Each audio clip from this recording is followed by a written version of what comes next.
Voltar a um tema que hoje foi aqui muito referido, especialmente pelo senador Rubem Figueiró, do Mato Grosso do Sul, a respeito das questões da logística. E eu vou dizer que o meu estado viveu a semana passada 2 eventos diretamente impactados com a questão de logística. Um evento importantíssimo, a Expo Agro, a FUBRA, que foi realizada de 20 a 22 de março, lá no distrito de Rincão del Rei, em Rio Pardo, a 137 quilômetros de Porto Alegre. Esta é uma feira tipicamente de agricultura familiar.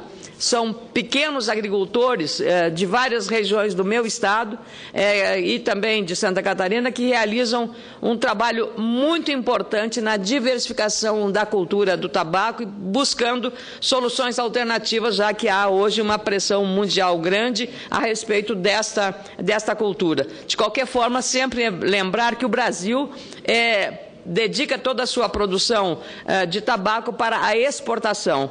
Mas esses pequenos agricultores familiares ligados à FUBRA, que é a Associação dos Fumicultores Brasileiros, realizam um trabalho também de prevenção ambiental, de bom manejo, de sustentabilidade. Então, nesse evento, que foi no dia 20 a 22, em Rincão del Rei, lá em Rio Pardo, e também na abertura oficial da colheita da soja em Tupanciretã, no município localizado a 420 quilômetros de Porto Alegre, ocorreu no fim de semana, em clima de preocupação, essa colheita.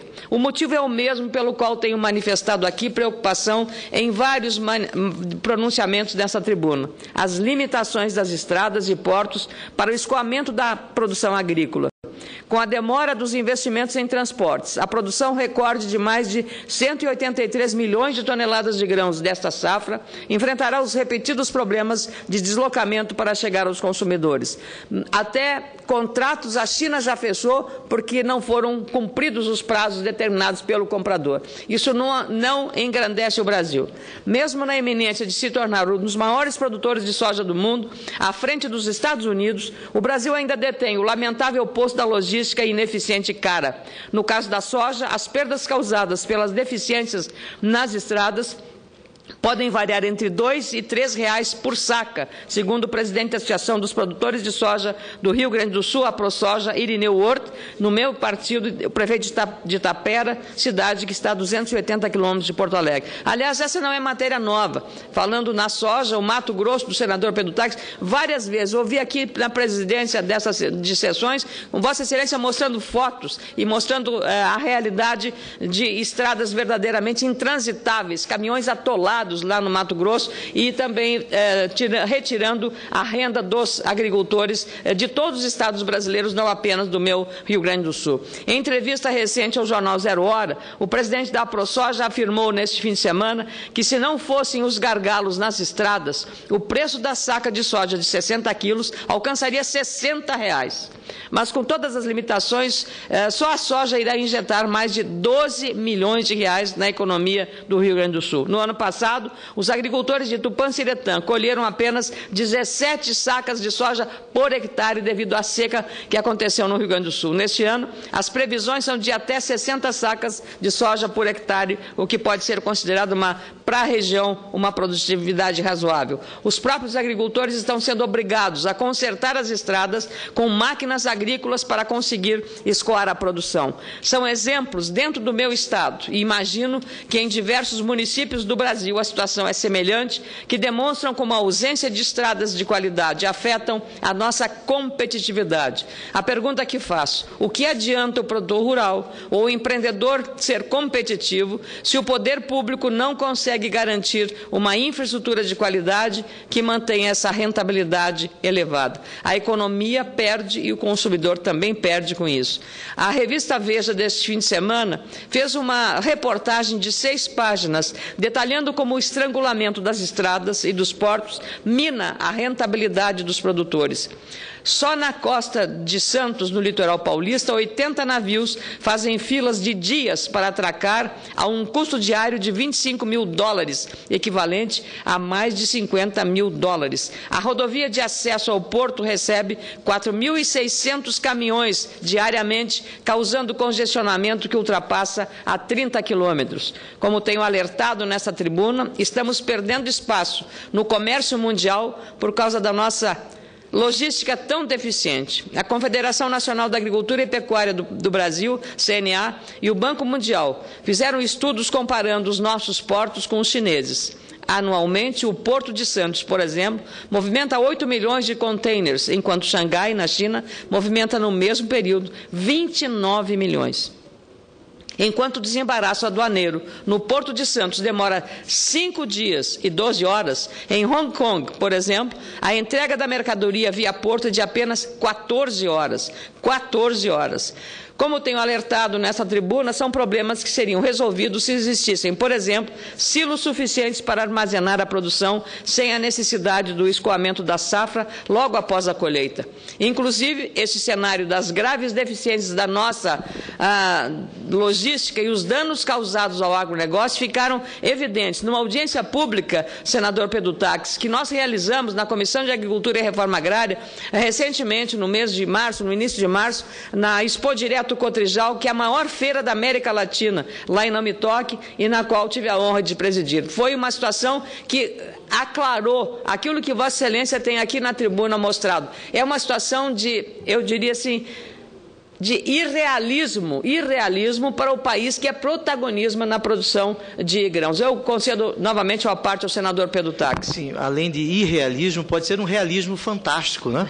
Um realismo fantástico, um país que produz muito, mas não consegue tirar a sua carga. Parece o ladrão que rouba e não consegue carregar.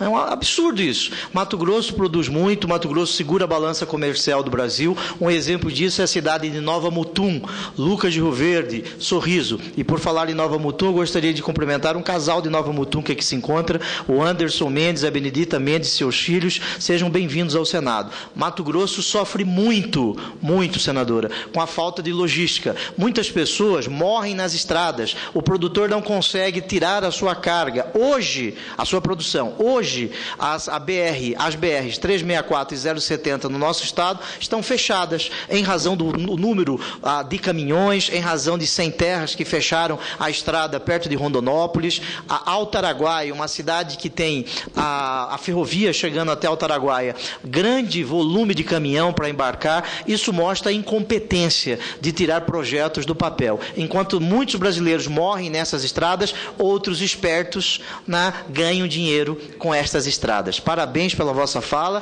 e a China, como Vossa Excelência fez referência, está deixando de comprar do Brasil por falta de cumprimento dos contratos na entrega da nossa safra. Isso mostra que nós estamos aí perto de um apagão de logística, e a logística tem que ser tratada como um todo, no modal rodoviário, ferroviário, hidroviário, para que esses modais possam competir. Parabéns pela sua fala. Senador Pedro Taques, de fato é uma coisa que nos causa alguma apreensão, até dúvidas, porque o governo acabou de criar uma empresa pública, EPL, Empresa de Planejamento e Logística. Ótimo. O próprio presidente dessa empresa, Dr. Bernardo Figueiredo, na exposição que fez de uma audiência pública para discutir a medida provisória que a criou, eu estava lá presente e ouvi quando ele próprio reconheceu tudo isso que nós estamos dizendo aqui. Inclusive que a falta de armazéns para receber os grãos na época de safra, o caminhão passa a ser o armazém. E isso é uma situação absolutamente, digamos, inédita do ponto de vista da economicidade e da competitividade, da modernidade. Agora, conhecendo todo o diagnóstico desses problemas e desses gargalos, a pergunta que fica: por que eles não são desatados, esses nós? São dados que bem fortes para demonstrar que a infraestrutura e a logística do nosso país já está saturada e ultrapassada, necessitando de investimentos privados e públicos sem os entraves burocráticos que atrasam a solução desse grave problema. Vem de Quito com um governo de esquerda que combate o capitalismo, em que fez concessões para ter um bom aeroporto. Aliás, ótimo aeroporto inaugurado há um mês. Então, essa é uma forma inteligente, quando não se tem poupança interna e não se pode mais endividar para fazer essas obras, é criar as condições dessas parcerias, com rigoroso controle social para que haja um serviço adequado àquela concessão feita. São custos aqui no Brasil da logística exorbitantes, senador Pedro Tax. Nesse mesmo estudo da CNA e do Banco Mundial, que citei agora, ficam claras também as discrepâncias entre os custos portuários do Brasil e os da China. Enquanto se gasta em Xangai $580 para embarcar um container, a mesma atividade custa ao Brasil mais de $2.200 por carga, o equivalente a R$5.000. É muito dinheiro. Isso é tudo dinheiro que sai do bolso de quem está trabalhando e produzindo. Se compararmos os dados do Brasil com os dos Estados Unidos, as diferenças também são gritantes. Mesmo o Brasil tendo custos semelhantes ao dos norte-americanos para produzir soja, por exemplo, o gargalo aparece na hora de transportar, pois para levar soja da fazenda ao porto, os Estados Unidos gastam $38 de frete, enquanto o Brasil, para o mesmo serviço, gasta $128, 3 vezes mais, para fazer o deslocamento da mesma carga. Queria só pedir ao presidente, já estou concluindo, presidente Aníbal Diniz. O colunista Paulo Guedes, em artigo publicado hoje no jornal O Globo, traz algumas explicações sobre o apagão nos portos brasileiros. Segundo esse especialista, os governos militares investiram muito na infraestrutura física, mas se descuidaram dos gastos sociais. A democracia emergente puxou, então, os gastos públicos para as áreas de saúde, educação e saneamento. Os programas de transferência de renda, em busca de inclusão social, entraram nos orçamentos públicos, mas, apesar de esticarmos esse cobertor orçamentário há quase 3 décadas, com os gastos públicos chegando a 40% do PIB, fomos agora parar no outro extremo. Os investimentos em infraestrutura física praticamente desapareceram do orçamento da União. É preciso, portanto, ampliar os investimentos por meio de parceria público-privadas, com um ambiente econômico favorável e regulamentações setoriais focadas na eficiência e no controle para haver o equilíbrio. As próprias agências reguladoras, que deveriam ser o poder moderador entre quem recebe o serviço concedido e o consumidor e o usuário, elas não estão funcionando. Não têm autonomia financeira e estão sob aí uma influência política que não é e não contribui para a eficiência e para resolver esses problemas que nós todos estamos enfrentando relacionados à qualidade da logística em nosso país. Muito obrigada, senhor presidente.